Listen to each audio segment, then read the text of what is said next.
मराठी मालिका विश्वात सध्या झी मराठीवरील नवीन मालिकांचा चांगलाच बोलाबाला आहे। यातीलच एक मालिका म्हणजे शिवा। ही मालिका आपल्या कथानकामुळे सध्या प्रेक्षकांना विशेष भावतीये।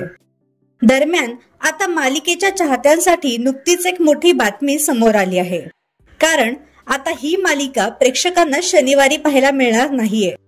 याआधी दररोज सोमवार ते शनिवार ही मालिका प्रक्षेपित केली जात होती, मात्र आता शनिवारी ही मालिका दाखवली जाणार नाहीये, कारण आता दर शनिवार व रविवार रात्री ड्रामा ज्युनियर्स हा नवीन रियालिटी शो सुरू झाला आहे।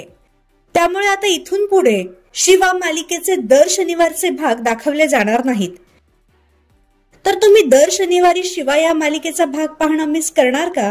हे आम्हाला कमेंट बॉक्स मध्ये नक्की सांगा।